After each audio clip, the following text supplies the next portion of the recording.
Now, the Hunt Palmer Show. Yes! I feel like I've been waiting for this my entire life. You're listening to the Hunt Palmer Show on 104.5 ESPN Baton Rouge. Jolly good fun. Jolly good. Locking down the middle of the day. America's favorite daytime fun show. Live from the Raising Cane studio. This is Hunt Palmer.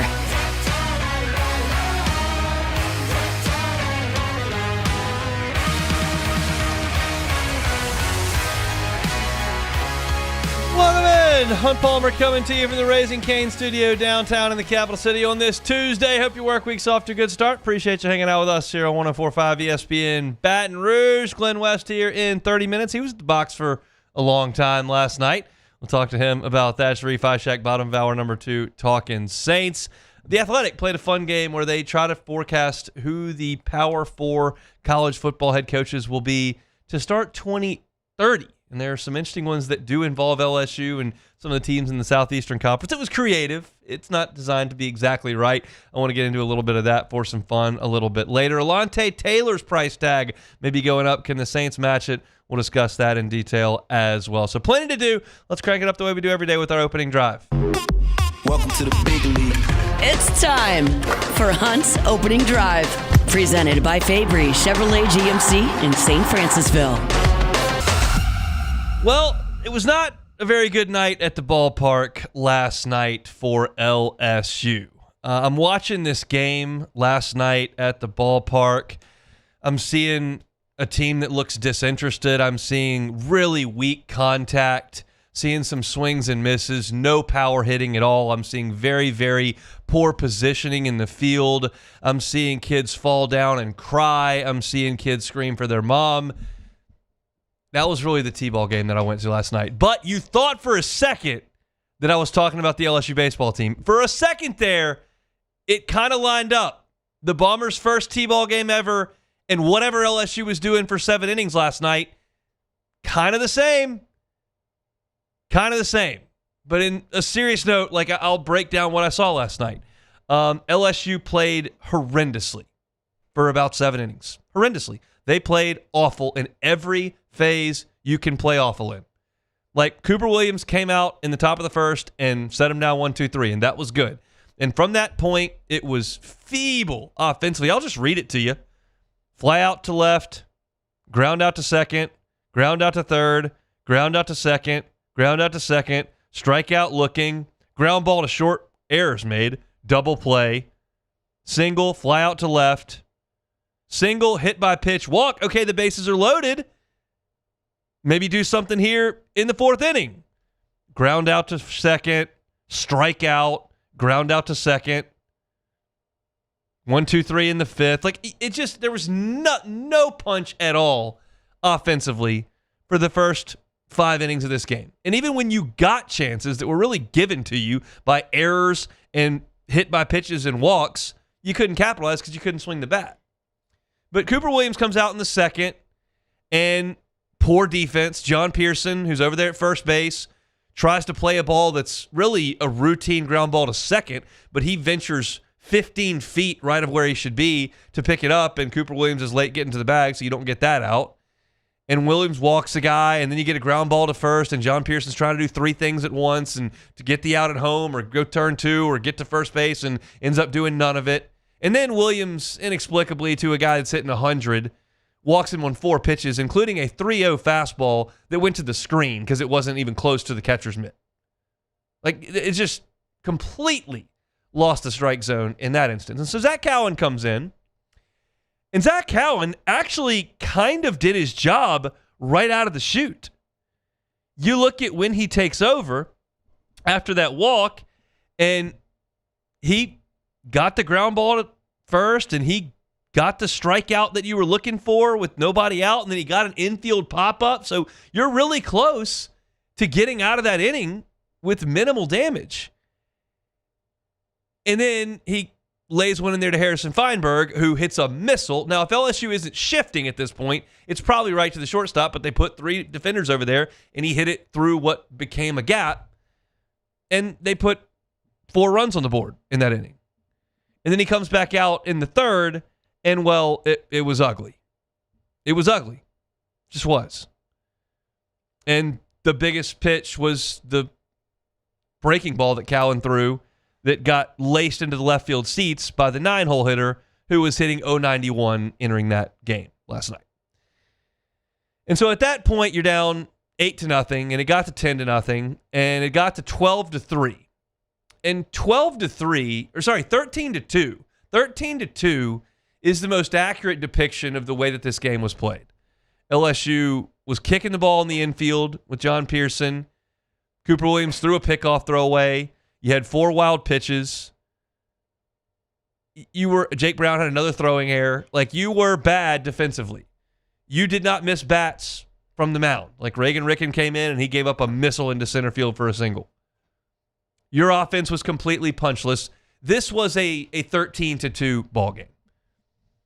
And while I do give credit to LSU's young players and to the veterans for cheering on the young players, they were very engaged in the 8th and 9th inning when those young guys were swinging the bat. When Yaman hits the homer and Harden gets the big base hit and Kloss hits the triple, and like they were very, very into it from the bench, although they're not playing worth a flip right now. And give credit to the young guys for playing and the older guys for cheering them on. But the last 3 innings of this game were inconsequential. You're putting lipstick on a very, very ugly pig with the 8 runs that you scored at the end of this game. 13-2 is a more adequate reflection of the way things went.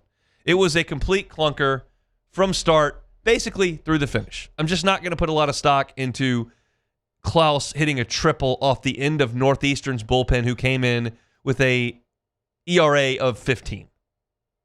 I'm not going to put a ton of stock into LSU really responding because Eddie Yaman, who's never started a game here in a year and a half and who has 4 career at-bats, hit a home run. This is about the guys that you're going to count on. And those guys right now are not those guys. So this was a very, very, very poor effort from LSU from start to finish. And the 13-10 is not reflective of it. And the fact that you got the tying run of the on-deck circle is not really consequential. They're playing very poorly. And in the next segment, I'm going to get into the things that I am concerned about for the long term and the things that I'm not. But the point of the matter is that this is no longer a tough day at the ballpark. Like LSU last year, I called a game against Omaha last year where LSU just didn't hit for 8 innings. Ianson struck a lot of guys out. He gave up a couple of runs. LSU didn't hit for 8 innings. They got something going in the 9th. They came up a little bit short. And then the next day they came out and scored like 25 runs. Like during a baseball season, 56 games, you have a day where you come out and you're just either not finding holes or you're not hitting the ball hard or it's just not your day offensively. It's just part of the sport. But this is now a week's worth of poor baseball. You played poorly against McNeese. You swung the bat very, very poorly over the weekend against bad pitching staffs. Your defense has let you down. Some of the middle and back end of your bullpen was not good. And it's an extended period of time now. And that is very, very evident. They are in a rut. They're in a funk. They're slumping. Whatever adjective you want to give or verb you want to give. If it's negative, it's pretty applicable for the last 4 games. Jay Johnson met with the media last night. I just wrote a piece up at LouisianaSports.net with his quotes and Kate Arambidi's quotes. Essentially, there are some things they need to do from an approach perspective better. Jay Johnson, who's very close to the vest, he doesn't give a lot of inside baseball answers in press conferences. He was asked if his team is leaving their game plan, and he said that's a fair assessment. And that's about as deep as you're going to get from Jay. So that's a fair assessment. So, one, there's some things he's asking them to do that they're not doing right now. There's not enough hard contact. They're not drawing walks at the rate that they were. And the power has dried up to an extent. Kate Arambidi talked less about that and more about, hey, we got to stick in this thing together. We've got to pick each other up. And the interesting thing about this is that they were all kind of hot at the same time for 2 weeks. And now they're all kind of cold for a week. And usually it doesn't go that way. Usually there's 4 guys that are hot and 1, 2, 3 guys that are really cold. There's 3 guys that are sizzling and 3 guys that can't find it. And so you kind of have to balance that out. They're all kind of going through this whole thing together early on. And I don't have a super answer for you. It's beyond my scope with the information that I have to suggest why it is that they're playing poorly offensively.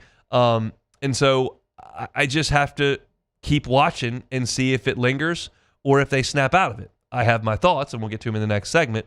But unequivocally, there are some aspects of this team that are not firing on all cylinders right this second. And guess what? That is bound to happen. I have been covering this team day to day for about 16 years. I have been paying attention for about 25.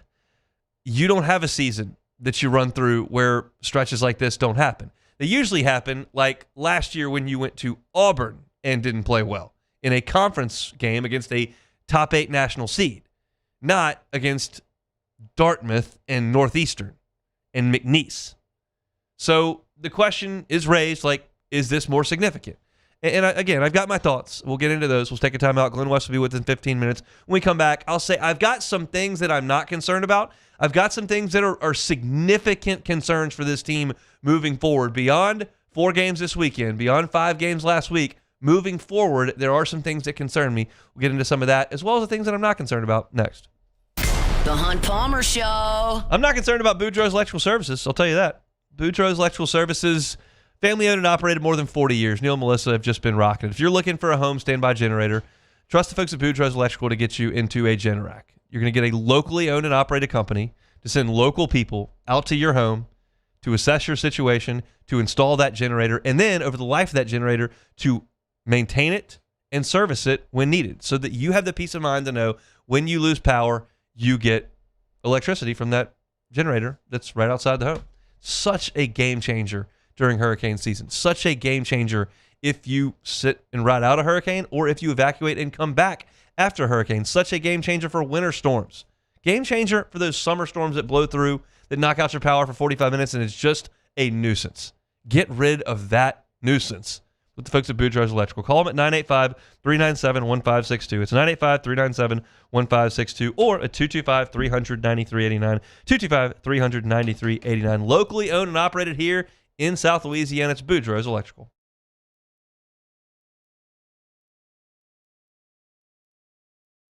At Bayou Automotive, we believe in a sales process that puts you first. We want you to experience an easy purchase with clear pricing and great service. Let Bayou Ford and Bayou Chrysler Dodge Jeep Ram be your trusted partners in finding your perfect vehicle. The crew at Bayou Automotive is going to do right by you.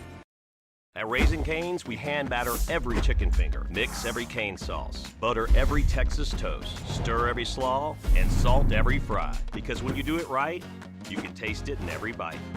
Raising Cane's chicken fingers. One love.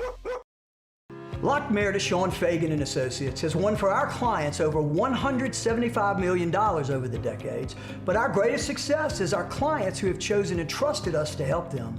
Whether you hire us at all, give us a call. You've got nothing to lose. Hi, I'm Sean Fagan. If you get injured, you could be staring at medical bills, repair costs, and lost income. Life can be turned upside down. At Lockmair, Sean Fagan and Associates, we'll work to turn your world right side up. Hire us, and like thousands of our clients, you'll be glad you did. These are the luckiest ice cubes in the world. They could have been a thankless bed for an all-you-can-eat salad bar. But instead, they've been called upon to cradle and cool a crisp, refreshing Dos Equis. Looks like the lucky just got luckier. Dos Equis.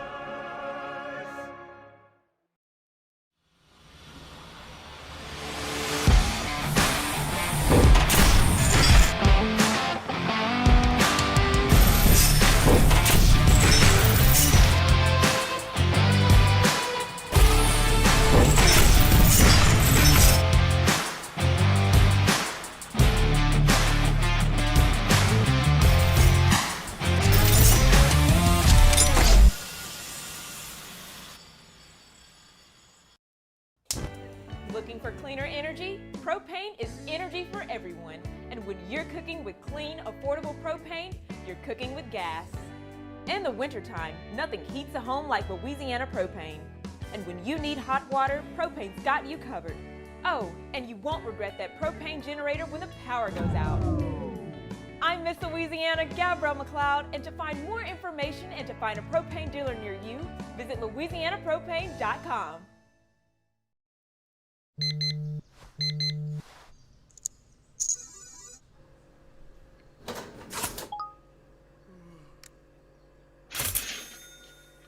Sometimes you ignore the signs, even when they're right in front of you. Problem gambling isn't always easy to spot. Know the signs, set your limit. You're listening to The Hunt Palmer Show on 104.5 ESPN, Baton Rouge.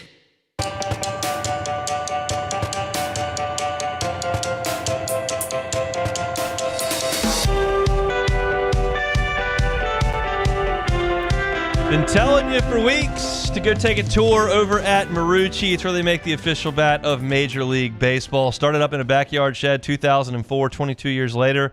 They're making them for the best in the world, and you can see where all this work is done. It's such a cool tour. Not only see where the bats and how the bats are made, but get a sense of the history of the organization as well. It's just very, very cool spot. Check them out online at maruccisports.com/campus-tour. Go by yourself, take the kiddos, take a youth baseball or softball team, go for a class field trip, kill some time on the weekend if the family's in town.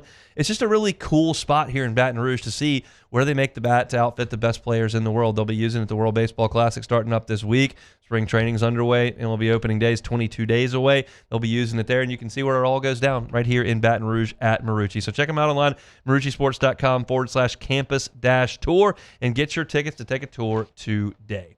All right, so they're not playing well, okay? That was evident this weekend offensively. That was evident yesterday across the board. It's been evident for a week now. They're just not playing to their level. And there are some pieces to that really concern me. There are some that don't at all. I'll get to the ones that concern me greatly. I don't think this is a very good defensive team. I think you're very good defensively at some critical positions. I think you're going to play great at shortstop. I think you're going to play really, really good in the outfield. Beyond that, I think you're pretty average to well below average. This is something I didn't talk about yesterday, but I'm going to today. If you weren't watching or weren't paying attention on Saturday, what you saw was LSU drastically altering its infield defense. It was in reaction to Seth Dardar, who was playing second base on Friday, making 2 errors on routine ground balls. And so on Saturday, Jay Johnson was putting Stephen Milam on the pull side of the infield. Right-handed hitter, he stayed at short. Left-handed hitter, Milam went to second base. And in that instance, Dardar went to third and Caraway went to short. Now, I understand this. Hitters, more often than not, pull the baseball. Cooper Moore throws a ton of changeups. That gets you out front. Gets you rolling things over. If you're a left-handed hitter, you're likely to hit the ball at the second base. I got it. And I appreciate very much forward thinking, trying to do things to put your team in the best possible position to win. I appreciate that a ton. And I understand this move. But when I see it, I don't think forward thinking. I don't think, oh, that gives us an advantage. I think, hey, we're trying to hide a bad defender here. That's what it sounds like to me. I didn't see Milam crossing over with Dickinson over there. I didn't see Dickinson going over to third base and moving Braswell over to short and playing musical chairs when you have 3 guys out there outside of first base that are really good at fielding ground balls. You don't need to do that. And this team needs to do that, and that's what I see. An infield defense is a separator in college baseball. The really good teams separate themselves from the rest of the pack, which struggles fielding ground balls. And LSU right now at second base is not good on defense because you've got Seth Dardar, who's making 2 errors on Friday. Braden Simpson was out there, and they moved him around on Saturday to get him out of the way. You put Jack Ruckert out there last night. He made an error. It's just not good defensively at second base. And Cade Arambidi, there are wild pitches that he's getting some gloves on. This is not a huge issue. I'm far more concerned with second base and moving the infield around than I am the catching defense. But there have been a lot of wild pitches, and there are some balls that aren't being blocked up and aren't being caught, and Arambidi's got to do a little bit better job of that. So defense, I absolutely am concerned about. I am absolutely concerned about Zach Cowan. He is getting ripped. He's been out there 4 times.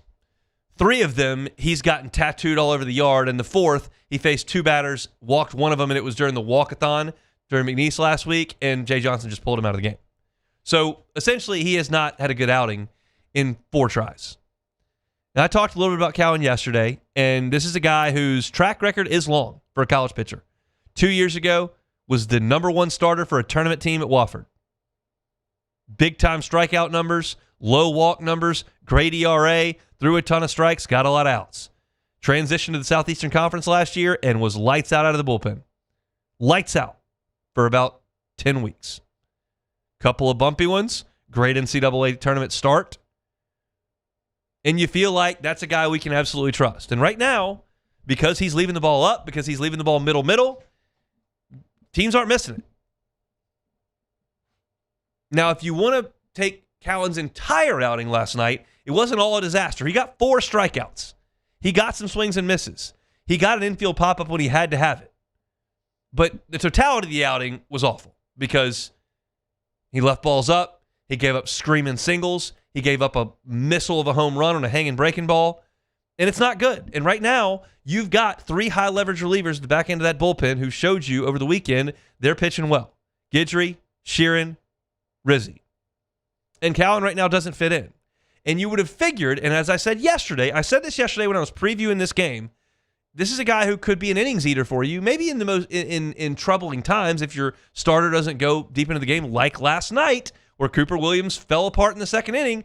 Maybe Cowan's the guy in that instance where you're already behind, you're not going to your A relievers, it's early in the game. This is a guy who can get us 4 innings and hold the rope. And right now, he's not showing he can do that. And because the velocity's never going to be there, it's got to be really, really fine command. And when it's not, it gets crushed. And it's been crushed for 3 times. And so at this point, his leash is very short. Jay Johnson is not going to punt on a senior pitcher who meant that much to a championship team last year. He's not going to punt. But right now, Zach Cowan is low leverage. And I believe his role on this team moving forward on the high end is, hey, we need you to get out of this inning, come in and deal with this very aggressive left-handed hitter, throw him some change-ups and see if he'll chase. We got a base open. We'll get one of the more dominant relievers up right now, but you're up and ready. If you can float some change-ups away and see if he won't roll over one or swing and miss, get after it. But this is not a guy right now that you're going to be able to put out there with the plan of getting 9 outs. He just doesn't. He's not even close right now. So those 2 aspects of this, the infield defense and Zach Cowan, I'm concerned about. Now, what am I not concerned about? I'm really not concerned about the offense. I'm not. I'm not concerned about the offense. This offense has guys with proven track records who we know can swing the bat. And they're going to have moments where they don't. They're going to have stretches where it's just few and far between. But that's a 56-game baseball season. It happens every year. It's just more jarring when it happens against Dartmouth and Northeastern. But keep in mind, they knocked 3 functional baseball programs all over the yard in Jacksonville last weekend. And for most of the first week of the season, they were just relentless. So I'm just not concerned that the numbers are as bad as they are. And they're bad. Like I wrote about it on my Around the Horn this morning. It's kind of a long form read. If you got some time and want to dive into LSU baseball, it's got a lot of that. And the numbers were awful. And I got it and cherry picked a little bit. And I didn't include the last 3 innings with the freshmen out there. But like Curiel, Milam, York, and Aaron Beatty for the weekend hit 143. There were 7 for 49. At a certain point, after you started 1 for 7 with runners in scoring position last night, for the 4-game weekend, you were 3 for 31 with runners in scoring position. 097. If you are concerned and you think this is a long-term issue with the offense, my question to you would be, do you believe that this team going 3 for 31 with runners in scoring position, an 097 average, is representative of what they will be moving forward? If your answer is yes, you think they're a 097 team with runners in scoring position moving forward, then you have every right to be concerned that they're not going to be very good. If they go and hit under 100 with runners in scoring position, they won't be good. If you think, well, that number's probably not representative of what this team is offensively, they'll probably hit better than that, then I think your worries kind of drift away. That's where I am with this. I think they're going to hit. I think that the fact that they went up and down in order 3 out of 24 times last week in Jacksonville for 13%, and this year they did it 38% of their at-bats, like, I think it's just a little bit of an outlier. I'm just not concerned about the way they're going to swing the bat. York's hit a ton for 3 years. Dardar's hit a ton for 4 years. Brown, Milam, Curiel, when he comes back, Stanfield. Like, the only questions you can have and feel really good about the question mark, like, Kader Embiid hadn't done this for a year. Trent Carraway's a question mark. It's okay to feel a little bit weird about Stanfield's injury right now. Newsflash, probably didn't just jam his finger since he's missed now 2.5 weeks. But Jay Johnson's not going to talk about injuries, and that's his prerogative. He didn't need to talk about injuries. But I can read contact clues here. You didn't just like, ow, my pinky hurts a little bit, and you missed 3 weeks. Something happened. But I don't know what happened. I'm not speculating. I'm not a doctor. I know how Jay operates, and it's his prerogative. But I'm not concerned about the offense. And the great news is, coming out of this, and this was my lead yesterday, and this is how I feel. You got to feel pretty damn good about Cooper Moore right now. You got to feel pretty damn good about William Schmidt right now. You got to feel pretty damn good about Gavin Guidry, Devin Sheeran, Maverick Rizzi right now. And then Kason Evans has not been bad at all. So if you look at that, and you've got 6 arms that are performing very well, and you feel like you got a track record offensively that this team should put some things together, it's still a damn good team. It's a damn good team. They've played bad baseball for a week. And now you gotta stop it. Remember that snowball kind of kept growing 2 years ago. Now that was SEC play, and you were facing Vanderbilt and Tennessee and Arkansas and Mississippi State, and that snowball is a little bit tougher to stop than Dartmouth and Northeastern. But you got Louisiana Lafayette tomorrow, and then you got Sacramento State this weekend, and it needs to stop. You need to have something feel good. And maybe, just maybe, the last 2 innings of last night, the last 3 innings of last night were something of a palate cleanser. You just needed to see something go right. And the young guys did something right. They really swung the bat well for 2 innings. The older guys were getting fired up for them. Maybe a little bit of a team building exercise in a tough spot. And maybe that's what shakes them out of it. But I am concerned about infield defense. I am concerned about Zach Cowan. I'm a little concerned about the left-handed pitching that has not stepped forward just yet. I'm not concerned about the offense. I think they'll be just fine. That's my story at this point. We'll see how long I stick to it. Glenn West from Go 24/7 with us next. The Hunt Palmer Show. Got to get your heart checked. Got to go see your primary care physician. You know, this past February was Heart Month, a time to focus on your overall health and wellness. Don't stop just because it's March. Heart disease is the number 1 cause of death for men and women, and it's often so preventable. So maintain small and consistent habits that have a powerful impact. Stay active, eat a balanced diet, manage stress, get enough sleep, avoid smoking, limit your alcohol intake, and trust your primary care provider as your partner in prevention. They can help monitor your blood pressure, cholesterol, overall heart health as well. Those checkups matter. Early detection and guidance can keep you on track for a healthy heart. So schedule your primary care appointment at Ochsner.org/BRprimary. That's Ochsner.org/BRprimary. Small steps today lead to a stronger heart tomorrow. That's thanks to our friends at Ochsner. You can find them at Ochsner.org. At Bayou Automotive, we believe in a sales process that puts you first. We want you to experience an easy purchase with clear pricing and great service. Let Bayou Ford and Bayou Chrysler Dodge Jeep Ram be your trusted partners in finding your perfect vehicle. The crew at Bayou Automotive is going to do right by you.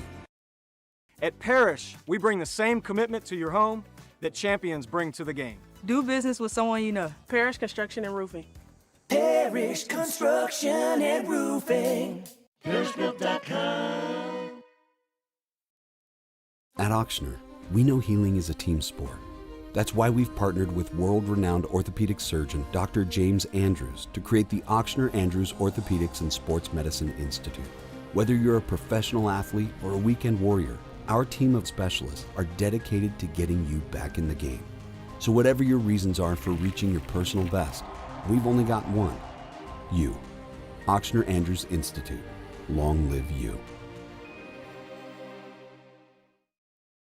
I'm Lawyer Locke Meredith. We are honored and humbled to receive from our clients in Google, based on 5-star client reviews, the designation of our law firm is highly recommended. Whether you hire us at all, please give us a call, 272-5555. You have nothing to lose. Hi, I'm Mitchell Meredith. Injuries happen when you least expect them to, making your life more complicated. At Locke Meredith, Sean Fagan and Associates, we know this, and we strive to help each of our clients during these times. Whether you hire us at all, give us a call at 272-5555. Transform your living space with Lacoste & Young Remodeling and take your home from outdated to outstanding. Redefine your kitchen for the ultimate culinary experience, or elevate your daily routine with a spa-worthy bathroom retreat. Our skilled team brings 3D modeling to life to ensure your vision becomes a reality. We believe luxury should be accessible and offer tailored solutions to fit your budget without compromising quality. So contact us today for a free estimate. Lacoste & Young Remodeling, providing perfect solutions for your dream home. Looking for cleaner energy? Propane is energy for everyone. Propane water heaters are very cost efficient, and the savings are even greater with a tankless propane water heater. We all know that Louisiana propane is a safe and environmentally friendly fuel. So why not go green while you save some green? I'm Miss Louisiana, Gabrielle McLeod, and for more information, visit louisianapropane.com.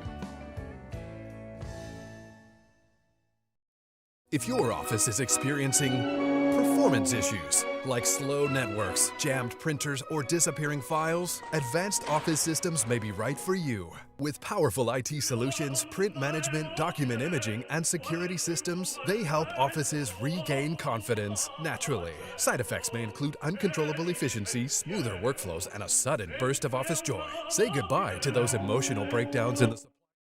This is the Hunt Palmer Show on 104.5 ESPN, Baton Rouge.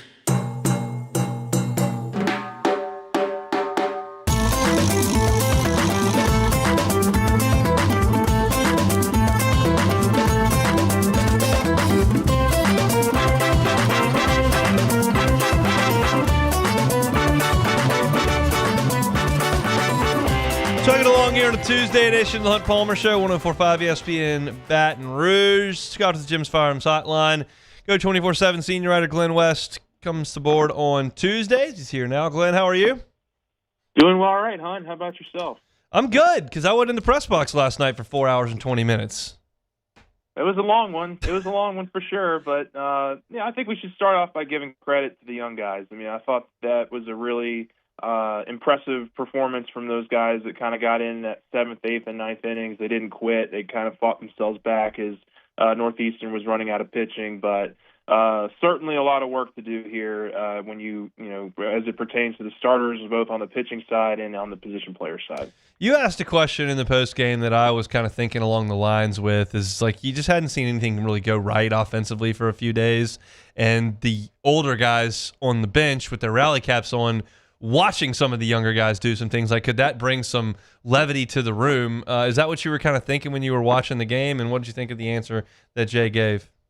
Yeah, I think it's kind of like that anecdote of like a basketball player that's maybe a little in his head, and so the coach brings him off to the sideline to kind of watch the game, you know, kind of game flow there for a few minutes and then get him back in. But, you know, I think, you know, I thought Jay's answer there was pretty you know, kind of direct in terms of just what he wants to see from these guys going forward. I think a lot of it is not really centered on their performance and their ability, because he believes 100% in their ability and their performance. But I think it's just a mindset deal right now. And I think maybe a lot of these guys just kind of had to, you know, kind of watch off to the side and see kind of what their game plans are supposed to look like. And I thought you saw that from guys like, you know, Jack Ruckert had a big hit in there and took some really good at-bats. I thought, you know, William Patrick took a couple really good at-bats. Daniel Harden took a couple good at-bats. Like, seeing those guys go out there and kind of run up the pitch count and, force Northeastern's pitchers to kind of get them out instead of kind of giving them free outs by not following the game plan.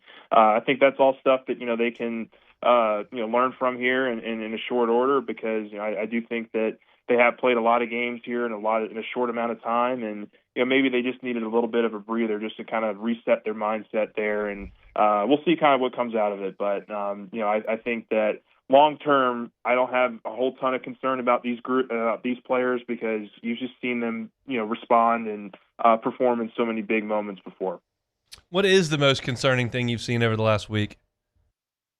Yeah, I mean, definitely the offense. I mean, I think, slumps come and go, but, I think that, for me, the big thing here is just they seem to be swinging under the ball a lot. That was something that Jake Brown talked about, especially on these fastballs that, they just seem to be hitting under them and kind of popping out a lot and not putting the ball in play to where you have to force the defense to make a tough play or something like that. Like it's just been really easy outs, and they just haven't been getting a whole ton of hard contact either the last couple of days. So I think that's something that they have to continue to work on and work through. But I think from the pitching side, certainly you need to see Zach Cowan start to get it together a little bit here. He's somebody that and through February through May of last year, was probably as good as any pitcher that LSU had on the roster last year. Had just really, really consistent performances out of the bullpen. But, Jay said last night he's somebody that's, probably leaving a little bit too much over the plate and needs to get back to painting the corners and mixing his pitches the way that he did when he was having a lot of success last year, because I do think he's going to have to be a big part of this bullpen for LSU to have the success that they want to have this year. So those are just a couple things that come to mind. But, like I said, I think the hitting stuff will get itself figured out here. You've got now a day here where you can either get some rest or practice before tomorrow and then get right back at it this weekend against Sacramento State. Starting rotation, obviously, statistically was fantastic. What did you think of that group of three over the weekend? Yeah, I think another step forward. I thought all three of them did really well. I thought that William Schmidt continues to take that next step. He had the really solid outing in Jacksonville. And you were just wondering, okay, could he now turn that into 2 weekends in a row? And can he turn it into 3 weekends in a row? And so second straight weekend, he sets a career high in not only innings pitched, but also strikeouts. And so that was really impressive to see from him. I think Cooper Moore's probably your best pitcher right now. I think he's just been your most consistent guy on the entire staff, maybe short of, Gavin Guidry out of the bullpen. But I think from a starter perspective, he's somebody that you got to have full confidence in right now. And I think Kason Evans continues to kind of, grow into being a starter here. I thought this was probably his most complete start of the season so far, and hopefully it's only up and up for him. But I do think that this starting rotation is starting to figure it out, and I think it's at the right time of the year too, because I think they're gonna continue to lean into those three guys. Glenn West is our guest. He's senior writer for Go 24/7. All your team coverage, you can check him out there with us on Tuesdays here on the Hunt Palmer Show. Defensively, there was some shakeup going on Saturday in the infield. You've seen multiple second basemen. You've seen them go to defensive replacements. Like, how do you feel about this club defensively right now? Yeah, it's a work in progress. I think it's been a mixed bag. I think when you have an infielder like Steven Milan, he can cover up for a lot of your mistakes, and we've started to see that a little bit this last weekend as they've kind of shifted him into positions where they feel like the ball is going to go a little bit more. So, I think Jay kind of alluded to it as putting your best player in your best position to get the most opportunities to make the most plays, kind of a deal.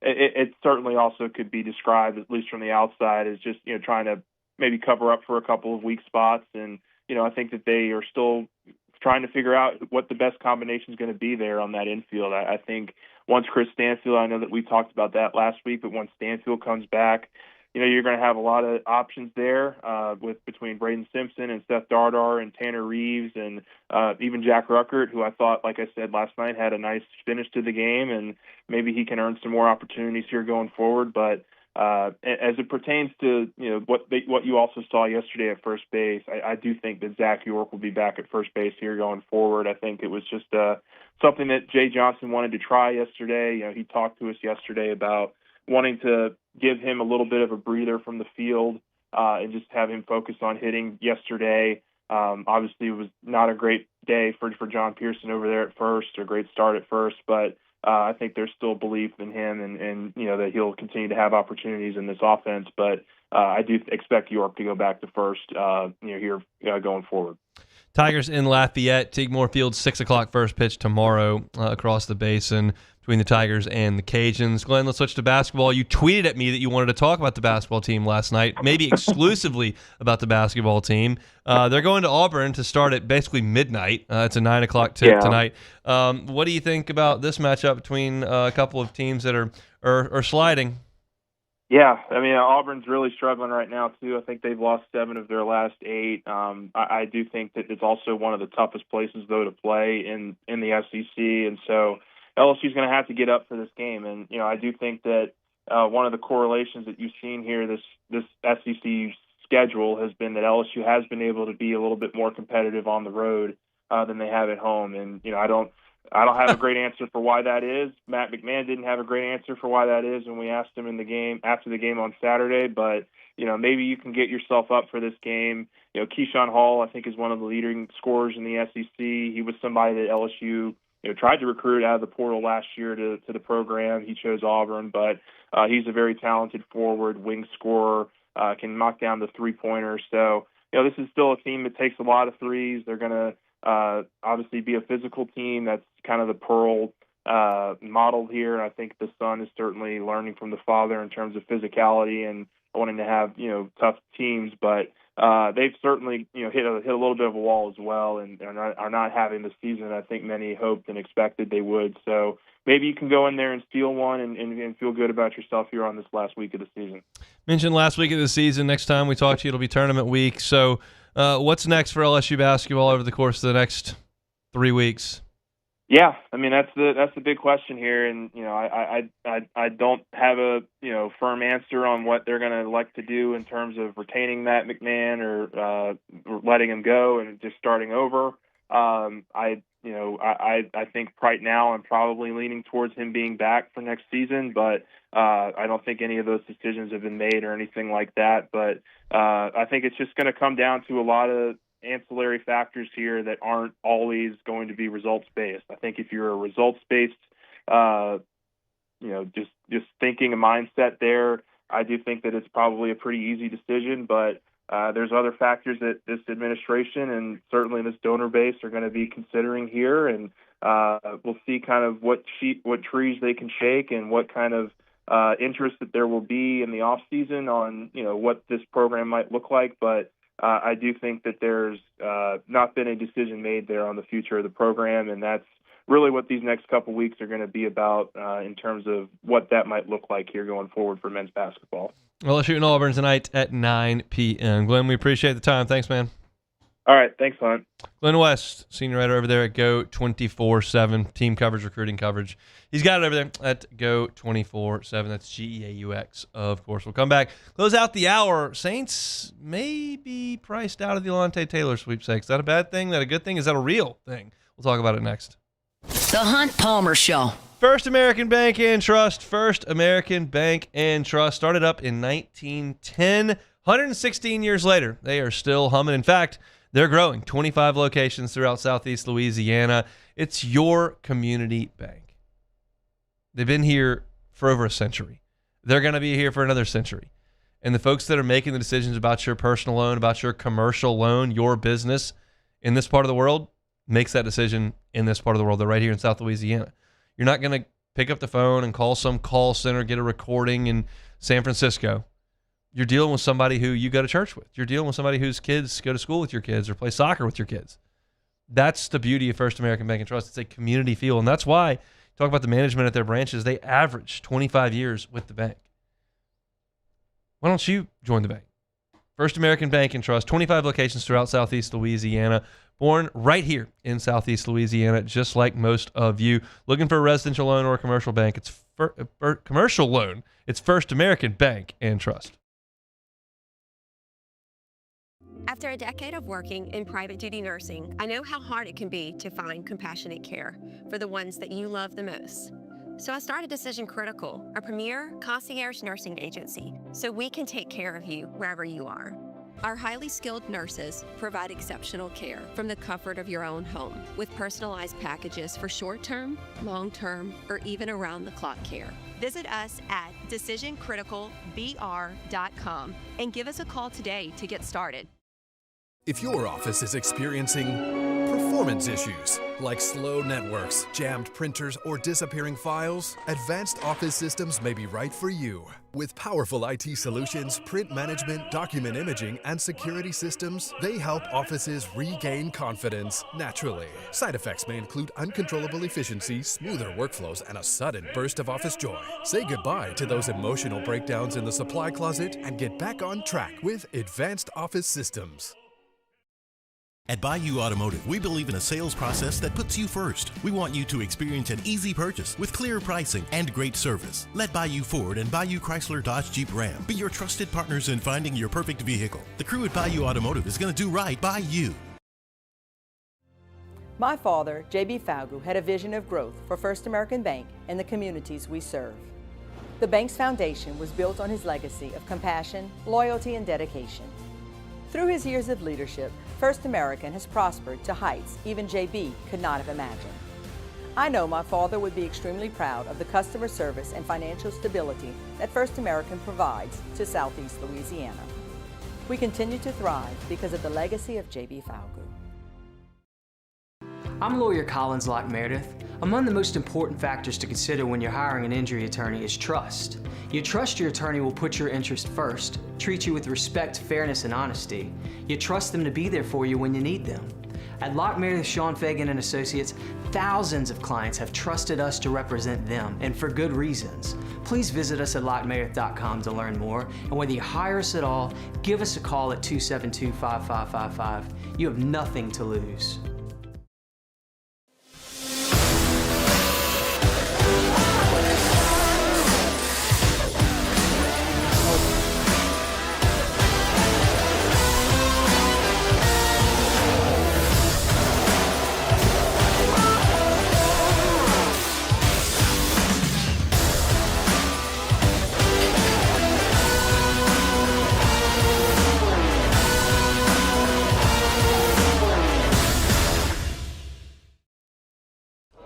These ice cubes could have been a thankless bed for an all-you-can-eat salad bar. But instead... You're listening to The Hunt Palmer Show on 104.5 ESPN, Baton Rouge.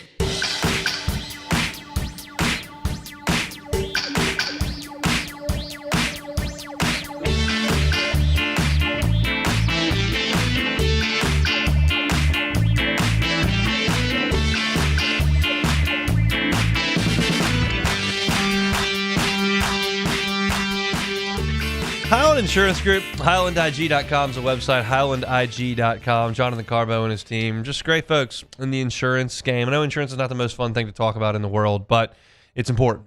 I've lived that in my 7 years in the industry, and I know what makes a good broker. I know what makes a good agent, and the Highland Insurance Group's got a ton of them because they're experts and they take care of their clients. They're not just here to try to sneak in the back door, cut costs, try to get you in as a client. Maybe you're covered, maybe you're not. Hopefully nothing happens. And then when it does, sorry. That's the worst.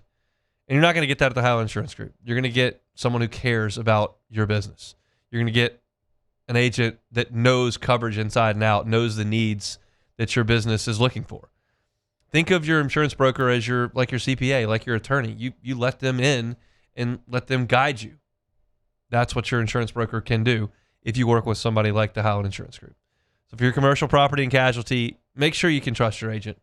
It's just not the guy that walked in with the lowest premium on the back end of the proposal. The Highland Insurance Group may have the lowest number on the back end of the proposal because they can shop you independently with a lot of different brokers. But they're going to take care of you from a coverage perspective. It's the Highland Insurance Group, HighlandIG.com.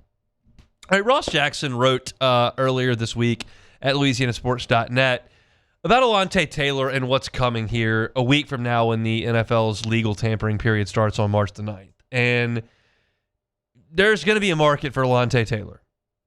You're looking at Dennis Allen, who may jump in with the Bears and want to work with Alontae again. You've seen Jaquan Brisker from the Bears is going to explore free agency. He may not be back, and there may be a spot there for Alontae Taylor to fall into. Joe Woods, who was the Saints' former defensive coordinator, he's with the Raiders right now. They could certainly use corner help. So could the Titans. That's where Alontae Taylor's from. He, of course, played around there in college and may decide he wants to be in Tennessee. And the Cowboys are very likely to get into this mix as well. That was a report that came out from Sports Illustrated's Albert Breer. So you're seeing a number of teams very potentially in the mix for Alontae Taylor. And all that means is the price tag goes up and up and up. Now the question is, how much are the Saints willing to spend for Alontae Taylor? You brought him in the second round, and I'll give him this beyond anything else. There's one thing that's absolutely irrefutable with Alontae Taylor. He plays. His rookie year, 13 games, 9 starts as a rookie. The last 3 seasons, 17 games, 17 games, 17 games. He's going to play. Now, when you asked him to go out and try to cover number ones, that did not go well. You tell him to move inside to the slot, I think we can all agree there was some real promise there. His Pro Football Focus grades are okay. They're not bad. They're not good. Overall on defense this past year, 63.8. His run defense, 56. His tackling, 63.5. His pass rush, 54.7. And then in coverage, the most important skill that he's got, a 67.7 grade, which is very respectable if you ask him to do what he's very capable of doing, which is cover slot guys, handle some bigger body tight ends. Like, these are some of the things that the Saints asked him to do last year, and it worked. I thought he had a good year. But this is one of those breakdowns, pieces of analysis that you look at, and if I just look at the player, would I like to have him on next year's defense? The answer to that question is yes. I would like to have him on next year's defense. But we know that's not how this discussion works. The question is, do you want him on next year's defense for X amount? Do you want him for X amount? Do you want him for Y amount? And that part, I don't know, because I don't know what offer is going to be on the table. Right now, nothing's on the table because the tampering period hadn't begun yet. We got a week to get to that. But it feels like the Saints are likely to have Alontae Taylor walk out the door. When you get to free agency and there is a market, just statistically speaking, the odds of that player returning shrink drastically. And that's where you are with Alontae Taylor. If there's a market and there's some teams that want to be aggressive, I think the Saints are going to step away. And I think that is reasonable. This is not a guy that I'm going to sink more money than I should in. There are some positions on the field where you bite the bullet and go, okay, we got it. What's it going to take? And I just don't know if slot corner is a position where I'm going to go, okay, what's it going to take? You're in a position, and it's your advantage that you're not going to sink a lot of money in your quarterback, and we know that. And so this deal for Alontae Taylor very likely falls into that window where your quarterback's inexpensive. So that's part of the equation here. And I won't be upset if the Saints do open their pocketbooks to an extent and hire him, but I'm not ready to put those terms out just yet. Let me see when the ink dries, wherever it dries and whatever team it's with, what it actually did cost, and I'll tell you whether or not that's a deal that the Saints should have been invested in. And maybe it is the Saints, and we'll assess that. But this is one that's purely going to be based on what does it cost. You don't say that much with left tackle. You don't say that much with your premier edge rusher. You certainly don't say it with your quarterback. And there are probably a couple other positions on the field if you've got an all-pro, like wide receiver or corner, where you just say, okay, what does it cost, and you make it happen. This is not that. So if the Saints do want to sit back and say, we'll clear you off our books and we'll go figure something else out, you will have money to do that when the time is right. So this is one I'm non-committal on, admittedly. I'm not giving you the hottest take in the world here. But what I'm, I guess, leaning on and where I fall on this is keep it reasonable, and if not, let him walk. I'd like him on the defense. I led with that. I think he is an asset to the Saints defense that is durable and has played and can do things on the interior of that defense that help. Not at a premium price. That's where I sit on Alontae Taylor at this point. What you think, Jordan?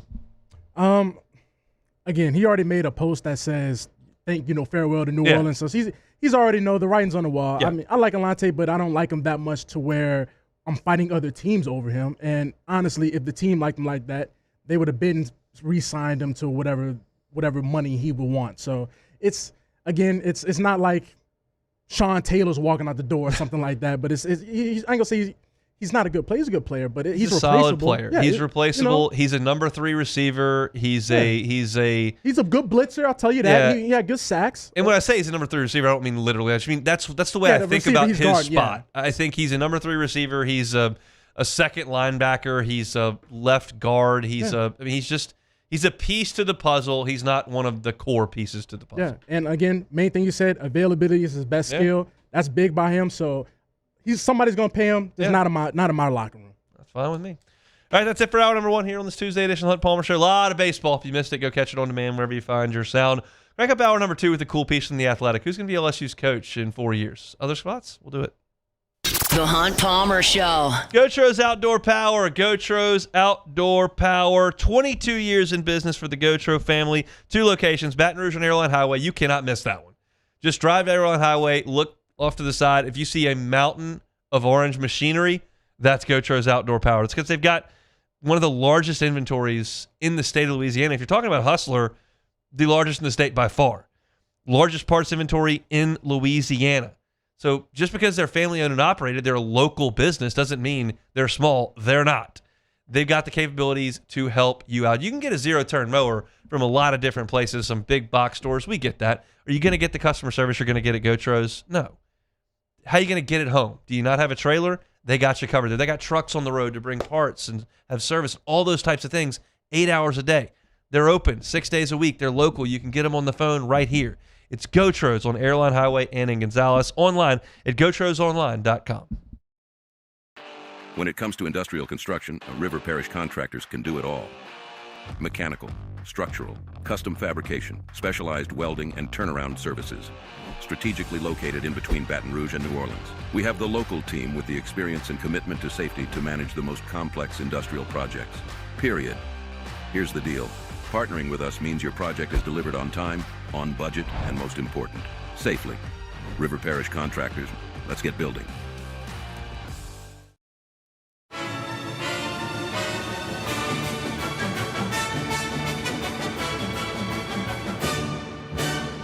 The Cane's Box Combo, a symphony of flavors. Raising Cane's Chicken Fingers, one love. At Bayou Automotive, we believe in a sales process that puts you first. We want you to experience an easy purchase with clear pricing and great service. Let Bayou Ford and Bayou Chrysler Dodge Jeep Ram be your trusted partners in finding your perfect vehicle. The crew at Bayou Automotive is going to do right by you. At Auctioner, we know healing is a team sport. That's why we've partnered with world-renowned orthopedic surgeon Dr. James Andrews to create the Auctioner Andrews Orthopedics and Sports Medicine Institute. Whether you're a professional athlete or a weekend warrior, our team of specialists are dedicated to getting you back in the game. So whatever your reasons are for reaching your personal best, we've only got one. You. Auctioner Andrews Institute. Long live you.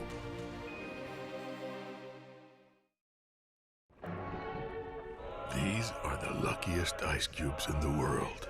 They could have been a thankless bed for an all-you-can-eat salad bar. But instead, they've been called upon to cradle and cool a crisp, refreshing Dos Equis. Looks like the lucky just got luckier. Dos Equis. Today, we are shaping tomorrow. We are researching how extreme stress impacts the immune system, from trauma victims to athletes and even astronauts. Our work is leading the way in sepsis treatment, saving countless lives. We're unlocking the mind with music in exciting new ways.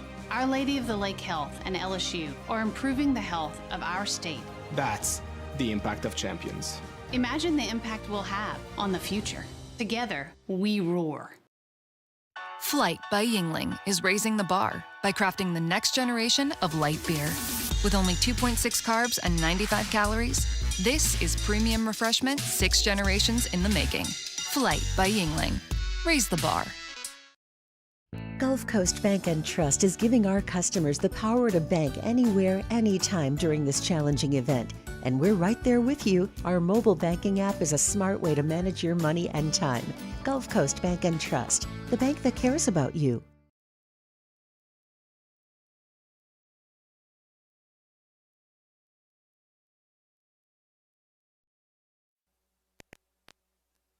This is SportsCenter.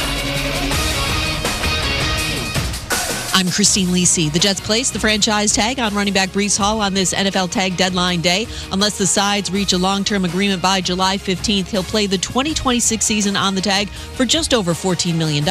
This is the first time the Jets have used the tag in 5 years. The Seahawks not expected to tag Super Bowl MVP running back Kenneth Walker III. He'll become an unrestricted free agent, an ideal landing spot for Walker from ESPN's Field Yates. I'd love to see him in Denver with the Broncos, a team that, of course, is very close to being Super Bowl ready, and they got great production throughout the first half or so of the regular season with J.K. Dobbins as their primary back. They also drafted R.J. Harvey in the second round last year, and he was very solid down the stretch for them. But Walker, such a punishing power back who also showed incredible patience, especially during the Super Bowl. The Bengals aren't tagging defensive end Trey Hendrickson, and he now becomes an unrestricted free agent. Braves DH Jurickson Profar is facing a 162-game suspension after testing positive for a performance-enhancing drug for the second time in the last year, reports ESPN's Jeff Passan. Hey, it's your resident Super Bowl champ, Chris Candy, coming up Wednesday after a huge win against the Spurs on Sunday. I'll tell you why the Knicks have another chance to prove me wrong against the Thunder. It's Unsportsmanlike, 6 a.m. Eastern, right here on ESPN Radio, ESPN2, and ESPNU. Now, the Hunt Palmer Show. Yes! I feel like I've been waiting for this my entire life. You're listening to the Hunt Palmer Show on 104.5 ESPN Baton Rouge. Jolly good fun. Jolly good. Locking down the middle of the day. America's favorite daytime fun show. Live from the Raising Cane's studio. This is Hunt Palmer.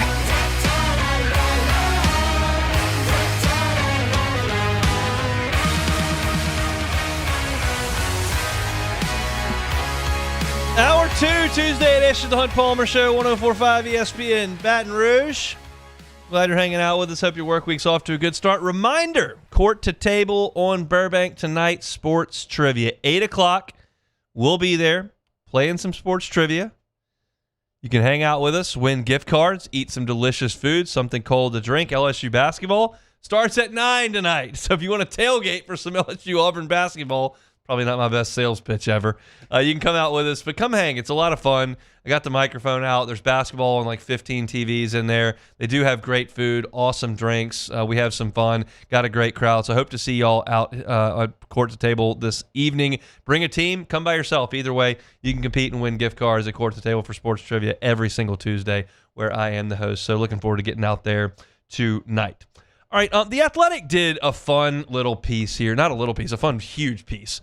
Where they went by every single Power 5 job and said who they believe will be the head coach there for football in 2030.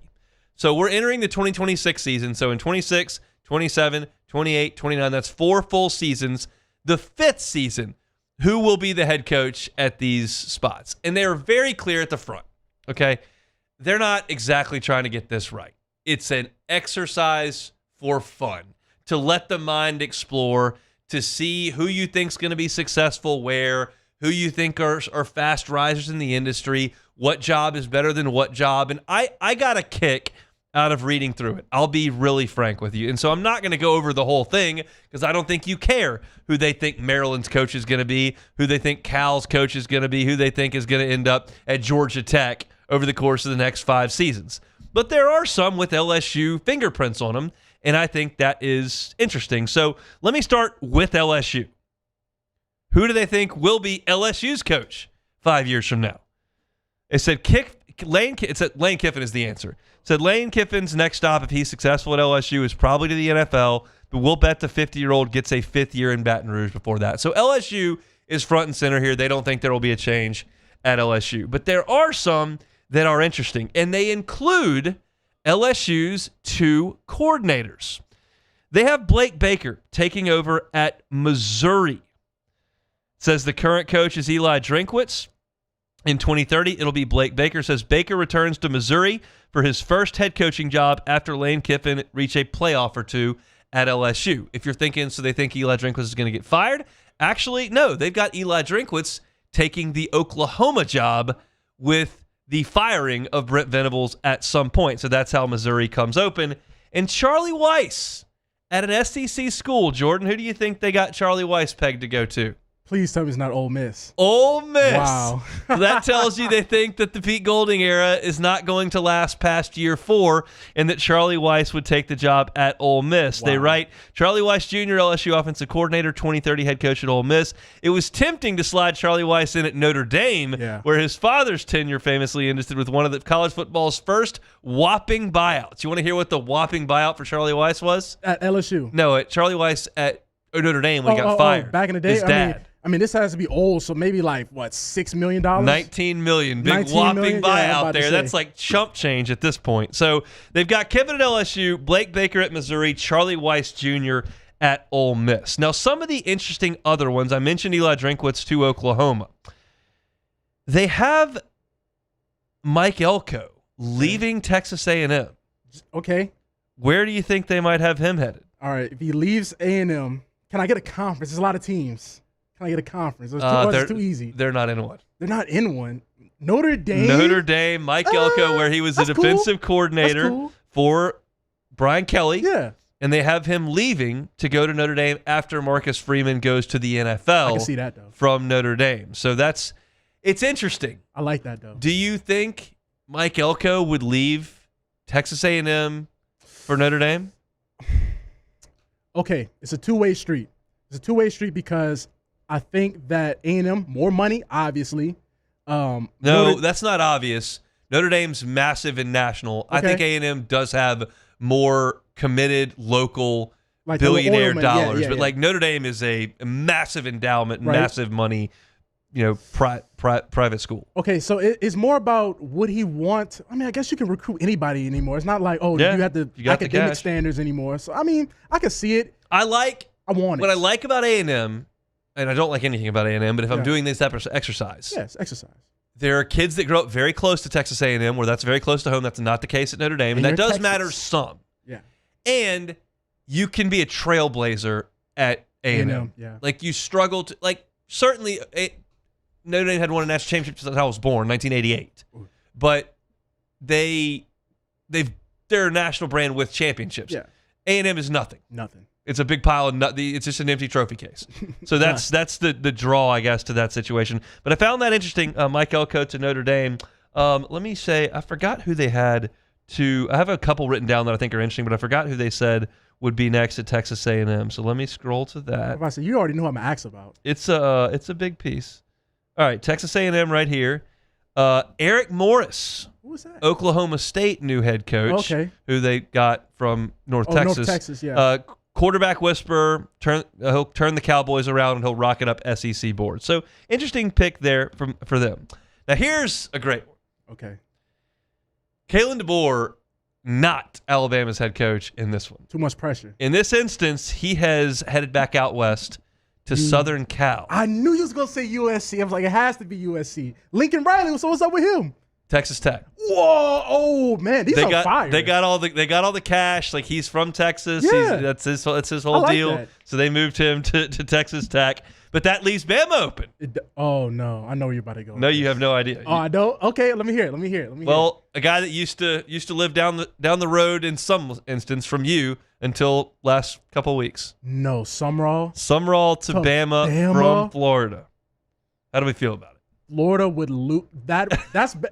I mean, it's not as close as Ole Miss to LSU. Kiffin going to LSU, but that would turn heads upside down if he leaves Florida to go to Bama.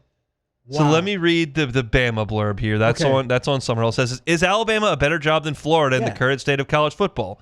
Maybe not, but we do love SEC coaching drama, and the Gators' new head man jumping from one powerhouse to another in the next 3 or 4 seasons would be riveting theater. Sure. The other thing that interested me about this exercise is who that it's been hired that they've already fired. They fired Pete Golding because Charlie Weiss is there. They fired Ryan Silverfield at Arkansas. He just got hired. They've got Jerry Mack from Kennesaw State going there. And And they have not fired Alex Golesh, Auburn's head coach, who they hired. Said Golesh is Auburn's third coach since it fired Gus Malzahn after 2020. The odds alone suggest this hire will work out better than the last two, which are Brian Harsin and Hugh Freeze, which were absolute disasters.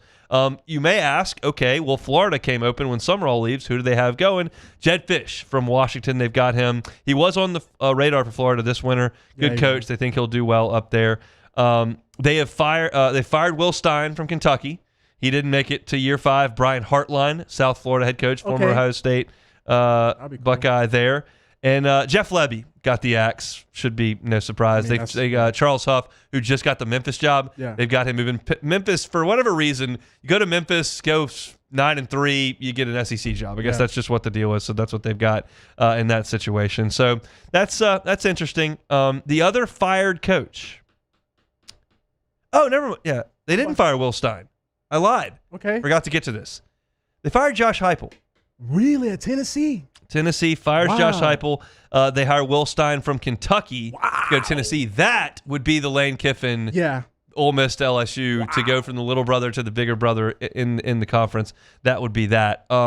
They got Heupel somewhere like Oklahoma State, I think. Oh, they just think he's going to – wait.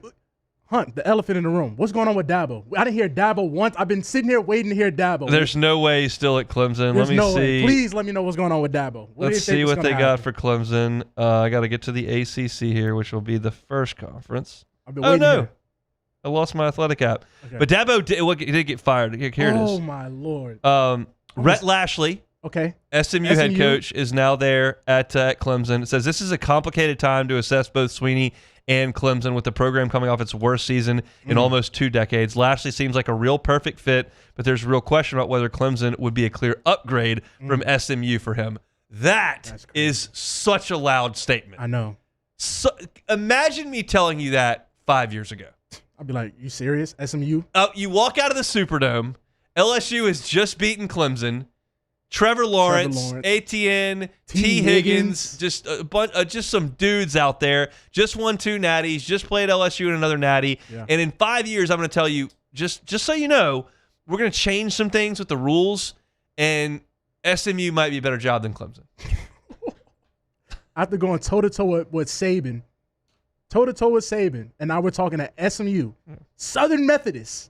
Come on, man. Better job than Clemson, so they say. Just, again, like, this is not meant to be predictive. It's not meant to be correct. It's meant to be like, oh, that's interesting. Yeah. And I do like the lack of confidence in some of the programs around the SEC. Pete Golding, nowhere to be seen. Yeah, I mean, we saw that coming. Well, they think in Oxford right now they're winning the national championship this year. So I just want you to be aware of that.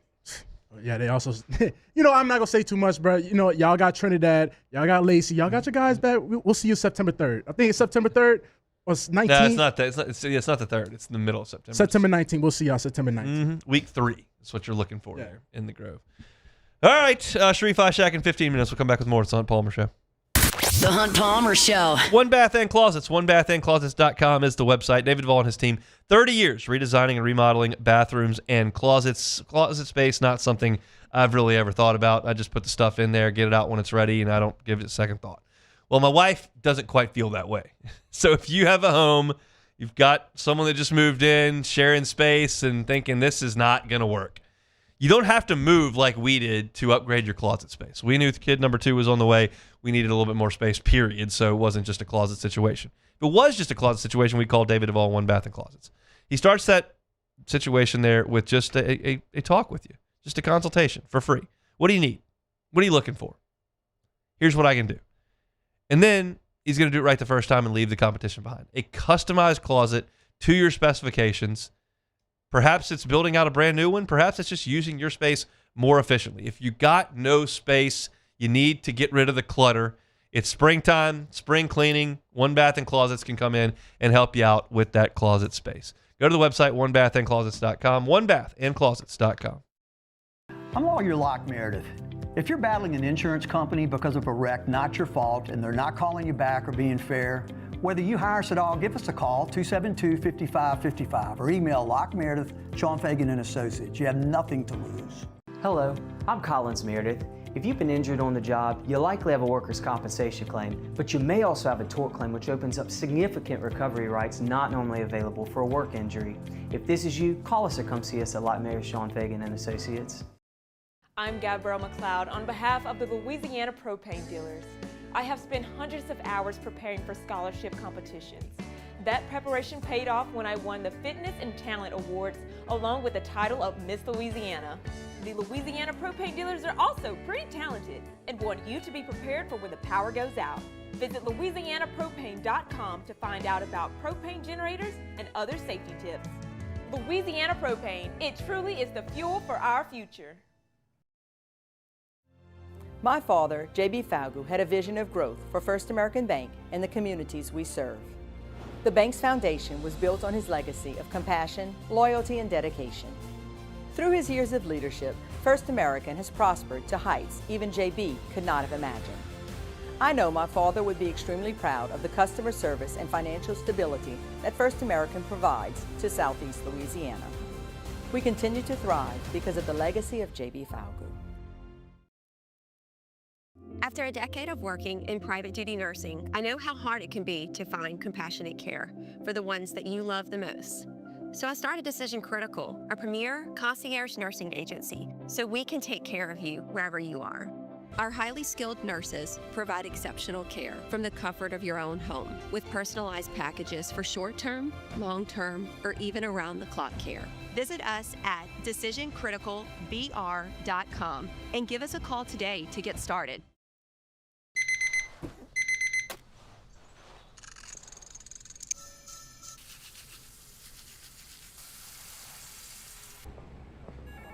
Sometimes you ignore the signs, even when they're right in front of you. Problem gambling isn't always easy to spot. Know the signs. Set your limit. Learn more about healthy gambling habits by visiting us online or text or call for free confidential help now.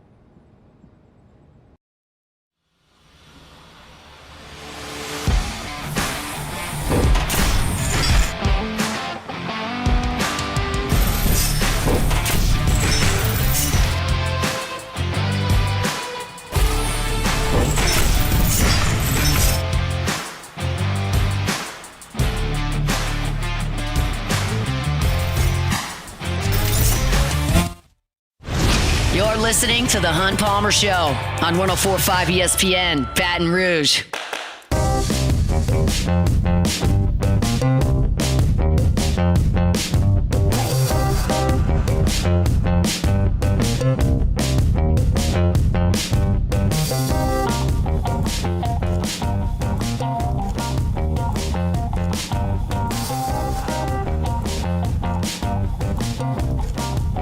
Talk Saints with Sharif Ishak coming up in 15 minutes. Let me remind you about Lifetime Roofing. LifetimeRoofingLA.com is the website, LifetimeRoofingLA.com.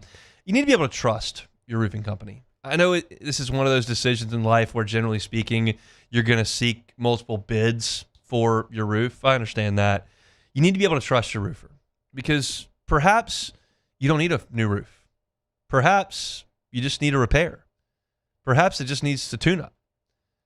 But if you don't trust your roofer and you get the wrong company involved and they just want to make the biggest buck they can make, well, of course, that's selling you their most expensive product. That's a new roof. Lifetime Roofing's not in it for that. They're in it to help the community. These are Baton Rouge and Louisiana-based people who understand in their line of work, oftentimes you're dealing with people in time of need if there's been a big weather event, who know that there may be a situation where you need a roof in a timely manner to help sell your home because it's a big moment in your life. You can trust Lifetime Roofing.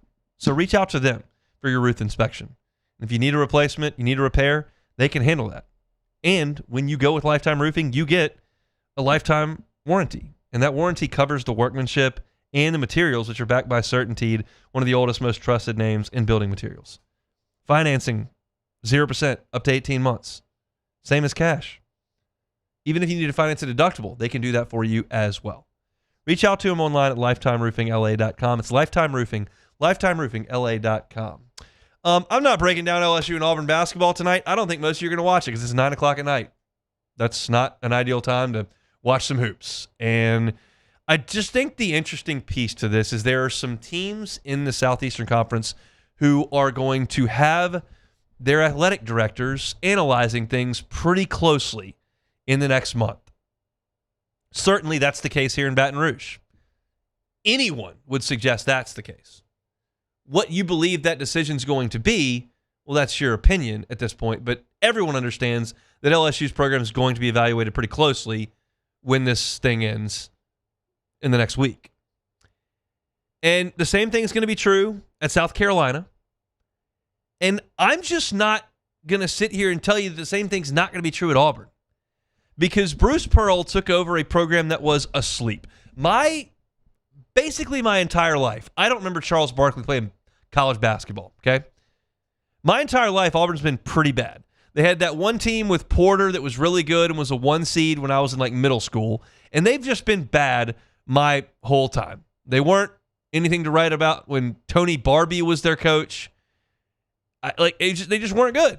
And Bruce Pearl took over a sleepy program, and they built a new regional arena, and he built them into one of the premier college basketball programs in the country.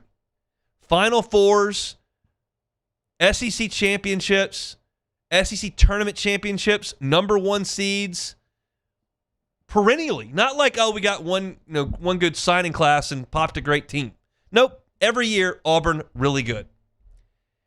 And Bruce Pearl did something that was within his right and was not in the best interest of Auburn basketball. It was the best interest of the Pearl family. And he decided at some point he was going to retire.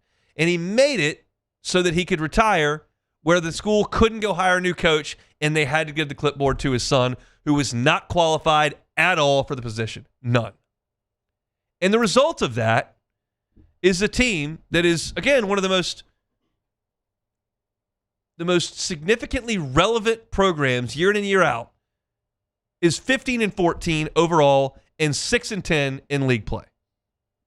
They're playing at a 38% clip in SEC play this year. Now, maybe some of that's because of the roster. Maybe some of that's because of some injuries.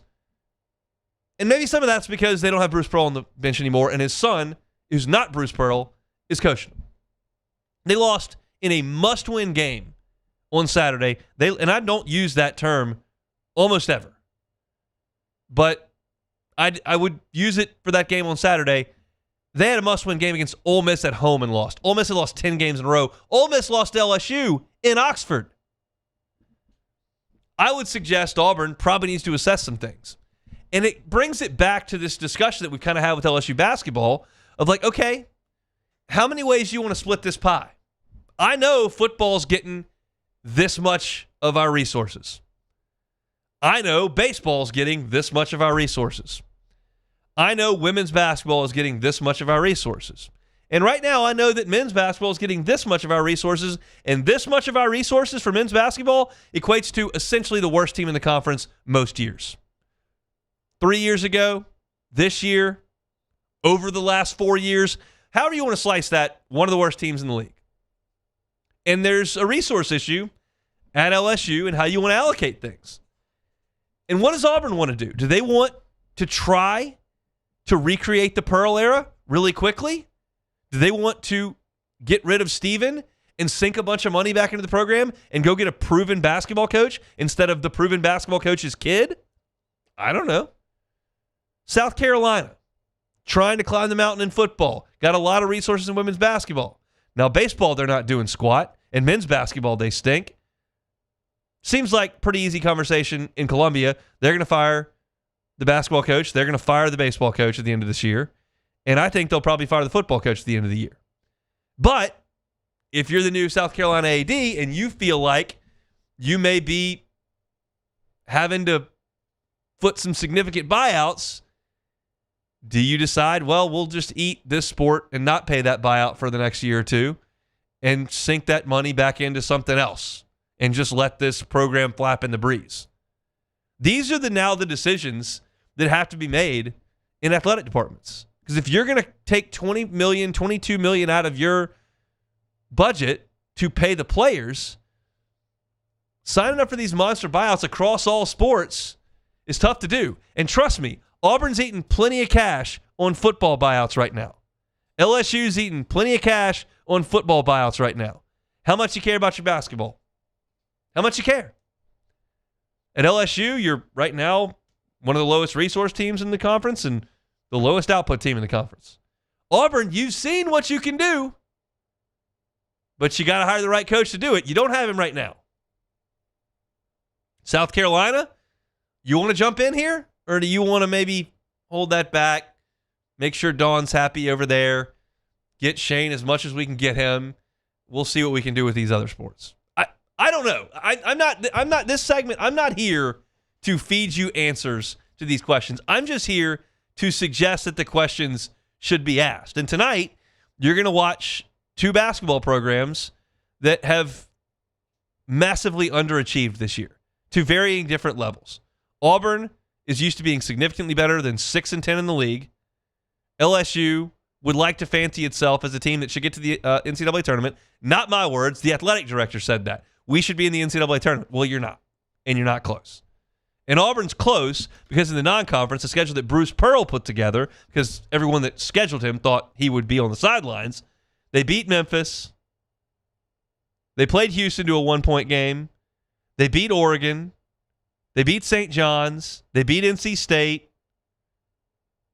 And they played Purdue, and they played Arizona, and they played Michigan. And like they played a heavy hitter non-conference schedule, and it didn't work. But they got to league play and should have been able to rattle off some wins, and they're just not because they lost to Vanderbilt at home. They went to Arkansas and lost by double digits. They went to Mississippi State and lost.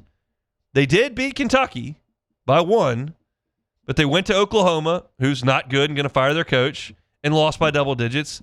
And they played Ole Miss at home and lost. And now they got senior night with LSU coming to town for a ridiculous 9 o'clock tip-off. So, again, what Auburn does well on the floor out there, what LSU does well on the floor out there, the matchups of this game, nobody cares. Nobody in Baton Rouge cares. But this is a matchup of two programs whose athletic directors are going to have to look at this after the season and go, okay, what are we going to do?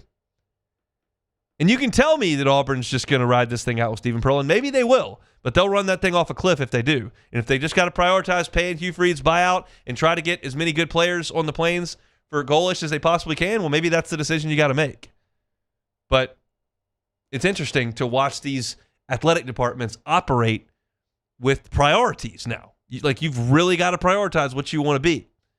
And LSU and Auburn are going to have to prioritize what they want to be here pretty soon. They'll just play a meaningless basketball game on LSU's perspective tonight from Neville Arena. I prefer Auburn Arena, but I guess the Neville family's rich and gave some money, so they get that. But they'll play tonight at 9 o'clock. You can listen on our sister station, Eagle 98.1. At 8:30, you'll have pregame. It'll be John Brady and Chris Blair courtside for the call. And then I'll write about it until midnight on LouisianaSports.net. Don't miss that at midnight tonight. Big breakdown of LSU and Auburn basketball, midnight, LouisianaSports.net. Make sure you get there. We need those clicks, right? Come back with Refi Shack next. The Hunt Palmer Show. Love telling you about Fabry Chevrolet GMC. Fabry Chevrolet GMC. They're online at FabryChevrolet.com. Look, it's a new year. How about a new ride? Maybe your lease is about to expire. Maybe you've got some car issues that have just cropped up. Maybe it's just time for a new ride. You want something new. Fabry Chevrolet GMC has got a huge inventory there on Highway 61 in St. Francisville. And it's a short drive. I told you yesterday, my wife and I went up to St. Francisville on Saturday. Lovely, lovely drive. But you can start your buying experience at FabryChevrolet.com. They've got every car that is on the lot online there. So if you're looking for a Tahoe for you or somebody under your roof, they got them. Looking for a Suburban, same deal. GMC Yukon, Denali. If you're looking for an SUV, they got you covered at Fabry Chevrolet GMC. Also, note, service department services all makes as well. So if you're in the area, Point Capee, West Feliciana, East Feliciana, or in Baton Rouge, head on up to St. Francisville on Highway 61 and see my friends at Fabry Chevrolet GMC online at FabryChevrolet.com. Another roof gone too soon. Looks like neglect. There's no doubt about it. This is a case of poor installation. At Pelican Roofing, we don't guess. We investigate. to find the real cause of your roof's problems. Call Pelican Roofing for your free roof investigation today. Case closed. At Raising Cane's, we hand batter every chicken finger, mix every cane sauce, butter every Texas toast, stir every slaw, and salt every fry. Because when you do it right, you can taste it in every bite. Raising Cane's chicken fingers, one love. Hi, I'm Mitchell Meredith with Locke Meredith Sean Fagan and Associates. We take great pride in educating our clients about their rights. Whether you're injured at work or while you drive, call our office at 272-5555. Knowledge is power, and you should know your rights after an injury. Hi, I'm Sean Fagan of Locke Meredith Sean Fagan and Associates. When insurance companies have been unfair, we've never been afraid to go to trial. Fighting hard to protect your rights, we never settle a case out of convenience. We only settle when it's right for you. Whether you hire us at all, give us a call. Looking for cleaner energy? Propane is energy for everyone. And when you're cooking with clean, affordable propane, you're cooking with gas. In the wintertime, nothing heats a home like Louisiana propane. And when you need hot water, propane's got you covered. Oh, and you won't regret that propane generator when the power goes out. I'm Miss Louisiana, Gabrielle McLeod, and to find more information and to find a propane dealer near you, visit louisianapropane.com.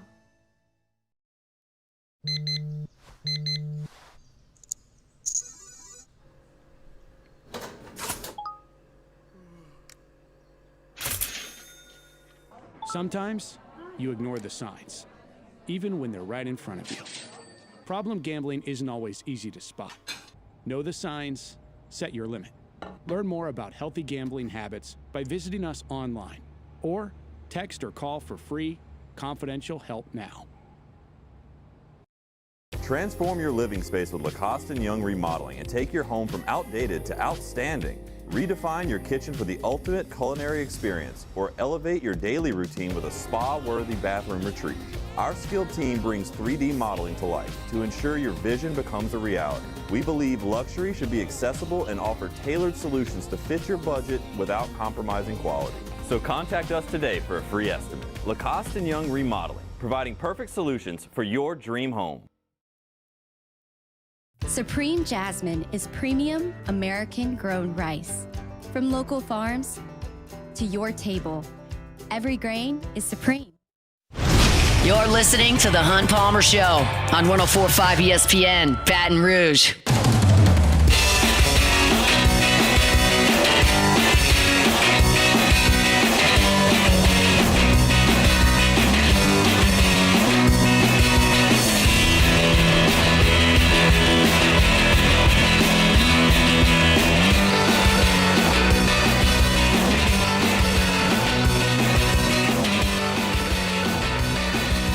Every work week's off to a good start. 104.5 ESPN Baton Rouge on this Tuesday. It's Tuesday, bottom of hour 2. That means Sharif Ishak, WDSU down in New Orleans. Gives us a little bit of time here. Sharif, how are we doing? Fine, I guess. Anything fire you up at the NFL Combine? Yeah, to see my guy Jeremiah Love continue to dominate. That's all I need.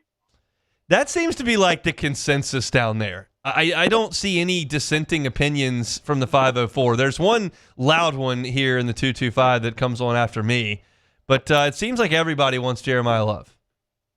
Yeah, I mean, look, this running back depth was an issue last year, and it's been an issue for a few years. They haven't had a good running game in a while.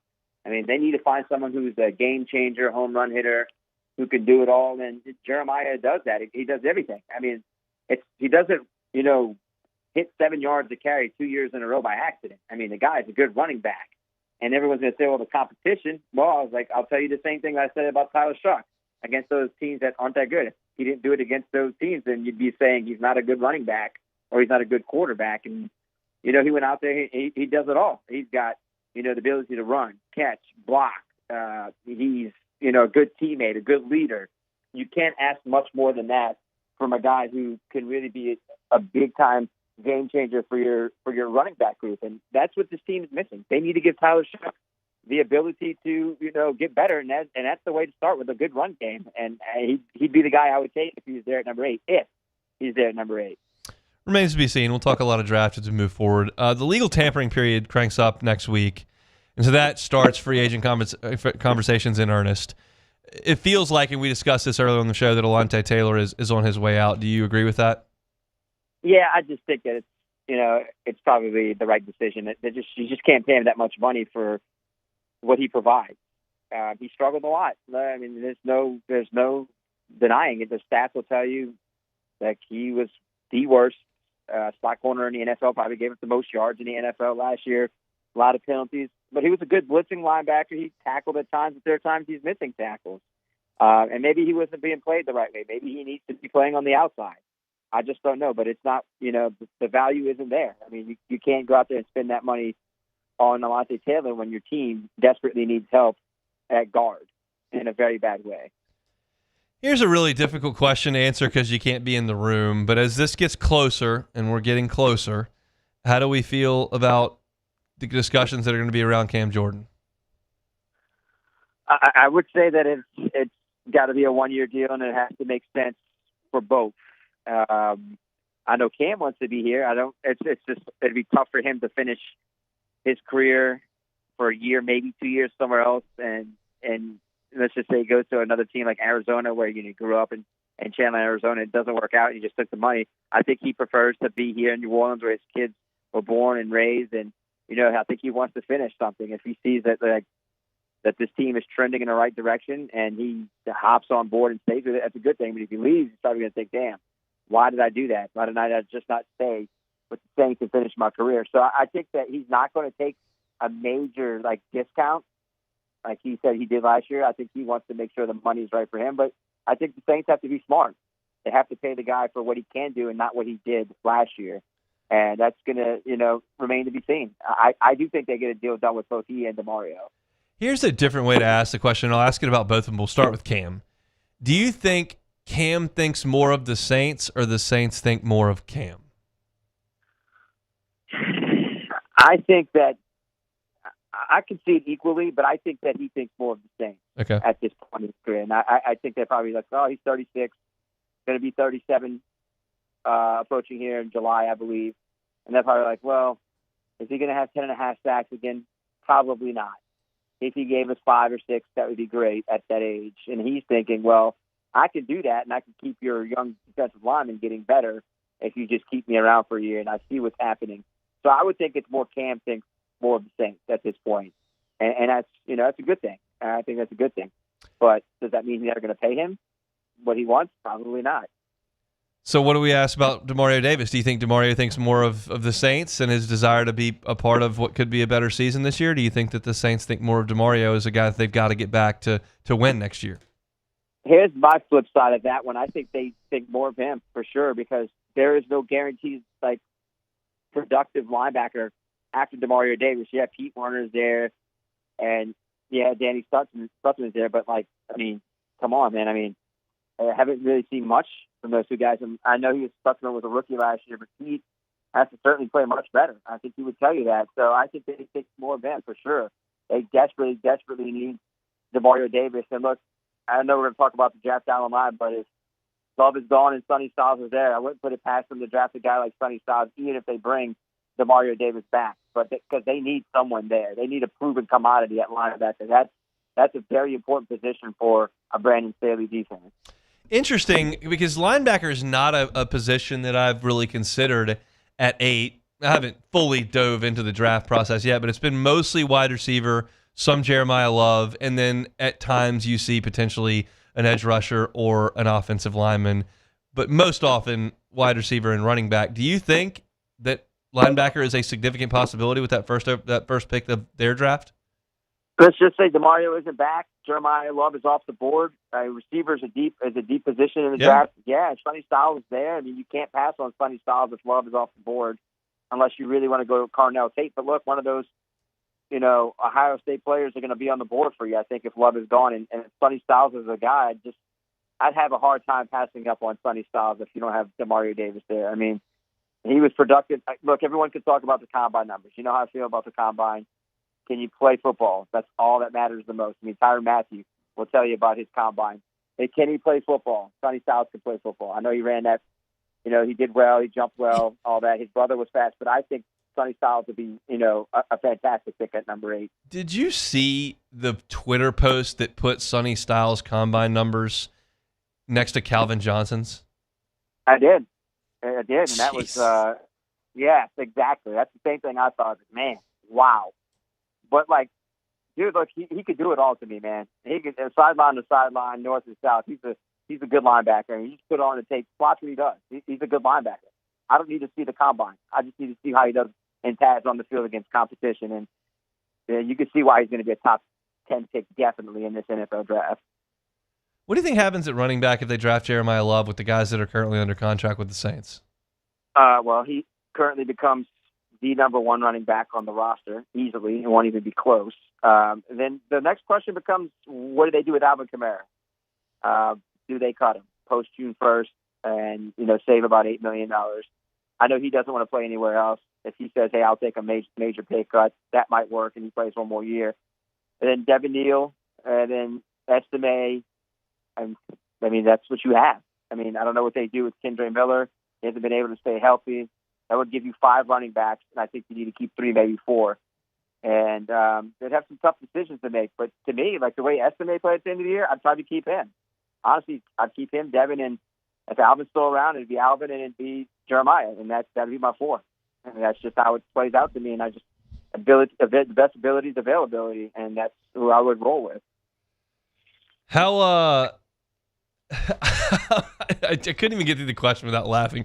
I was going to ask about what are the Saints trade back, but I'm just going to refrain from asking the question. I couldn't even get through it with a straight face, so it's probably not worth asking. I think Mickey would laugh at you too. Don't worry. If you asked Mickey that, he'd have a giggle. Right. It'd be funny if this is the year they actually do it. I'd be mad if they did it with Jeremiah Love on the board at number 8. I'd probably go in a downward spiral. When do y'all hear from the Saints next? Oof, that's a great question. I think it's leading up. It's got to be pro days for the next few weeks, huh? Pro days, they don't necessarily have to talk to us. It's been a while. I figure they won't talk to you because they'll be at pro days, so they won't be available until I guess pre-draft. Yeah, it's pre-draft. It's leading into it's actually the week of the draft is the next time we would realistically hear from them. So we're talking about a month and a half from now, 6 weeks. That makes it speculation season, I guess. Sharif Ishak, WDSU, down there in New Orleans. One more thought as we prepare to get out of here. Things winding down with the Pelicans. Anything to talk about at all with the New Orleans Pelicans? I leave it wide open to you. I would say that Derek Queen's rookie wall is starting to be hit. Jeremiah Fears is starting to play better, which is they're both going in different directions. I think that Zion was playing good. He's been playing good, but his defense needs to improve tremendously. I appreciate his honesty on ESPN about his career and how everything has unfolded in terms of injuries. That's something that probably should have happened a while back. But DeJounte Murray being back, a facilitator, guy who can score, I enjoyed seeing that. But other than that, it is what it is, man. 19-win team. Not really much to say other than hopefully you don't give up a top 5 pick and you can finish with close to 30 wins. Got 1 month to play for the New Orleans Pelicans. Sharif Ishak's all over it down there in New Orleans, WDSU. Thanks, Sharif. All right, see you next week, hon. We'll come back and close it out with a full recap of the Bombers T-ball. Also, take it or leave it next. The Hunt Palmer Show. Fabry Chevrolet GMC, FabryChevrolet.com, FabryChevrolet.com. Incredible deals on trucks. If you're looking for a truck, get on by Fabry Chevrolet GMC. They've got your Chevy Silverados. They've got your GMC Sierras. Looking for new, looking for certified pre-owned. They've got them on the lot at FabryChevrolet.com. If you're thinking, well, I don't know what they've got. Well, yeah, you just go to the website. Every car on the lot at FabryChevrolet.com. You know the Fabry family. They've been at this for 35 years in the capital city. 3 locations, 5 brands, just taking this new point at the Chevrolet GMC spot, 161 in St. Francisville. So go by and see them. You're going to get an amazing customer experience. You're going to get fantastic buying experience. You're also going to get service after the sale. It's Fabry Chevrolet. The entire inventory is online at FabryChevrolet.com, FabryChevrolet.com.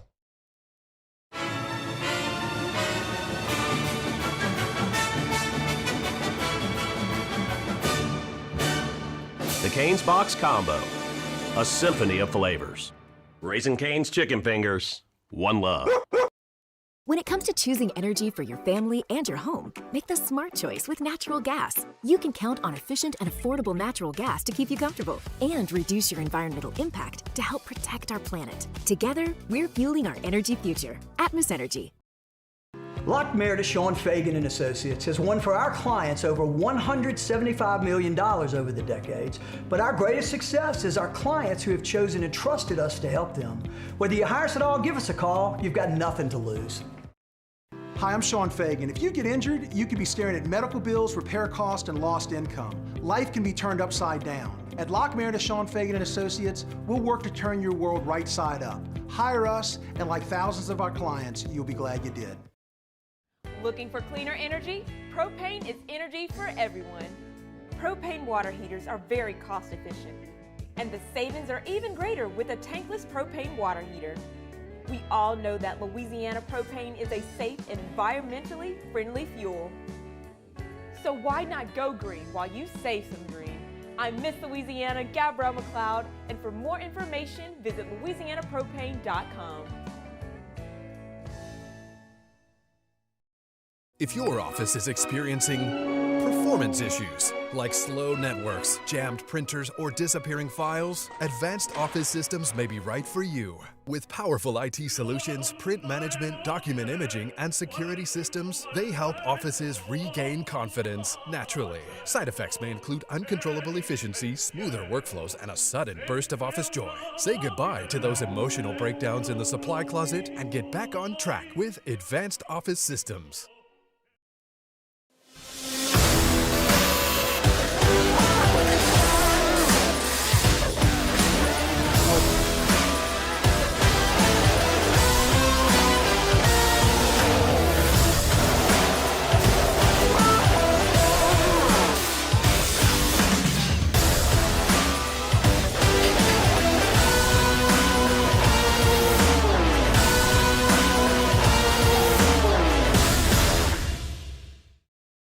At Auctioner, we know healing is a team sport. That's why we've partnered with world-renowned orthopedic surgeon Dr. James Andrews to create the Auctioner Andrews Orthopedics and Sports Medicine Institute. Whether you're a professional athlete or a weekend warrior, our team of specialists are dedicated to getting you back in the game. So whatever your reasons are for reaching your personal best, we've only got one: you. Auctioner Andrews Institute. You're listening to The Hunt Palmer Show on 104.5 ESPN, Baton Rouge.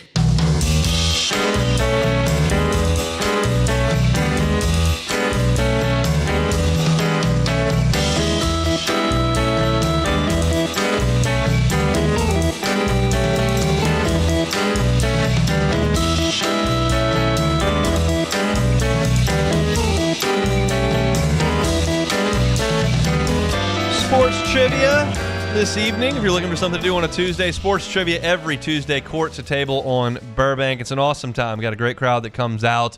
Great food there at Court to Table. Fantastic stuff. They got awesome drinks as well. Lots of basketball on all the TVs. There's a ton of TVs. And we'll have LSU and Auburn on as well. So if you want to stop on by, win some gift cards, including time on the pickleball court.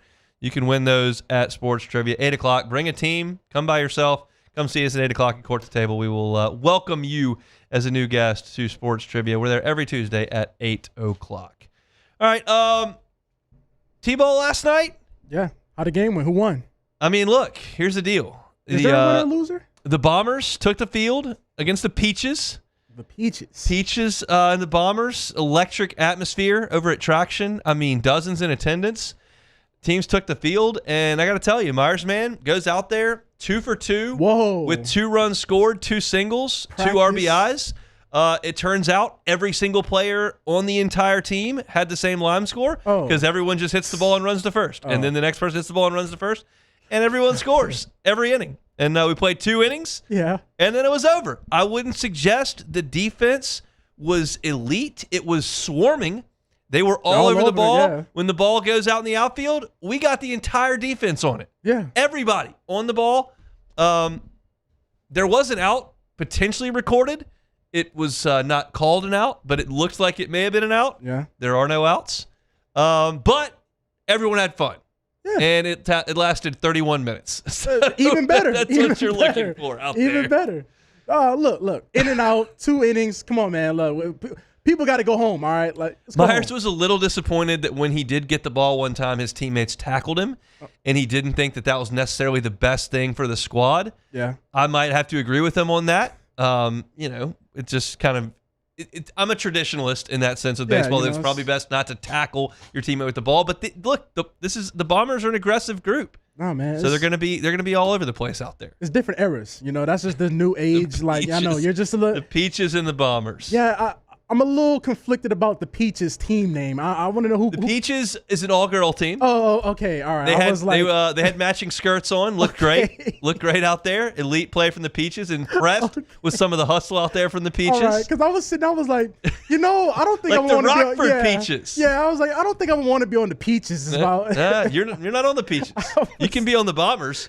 You can go 2 for 2 with 2 singles and 2 RBIs like the rest of them. 2 runs scored. I would have been the one tackling though. We did have one point where the Myers man was on second in scoring position. Yes. Ball was hit, no movement. Just stay there at second.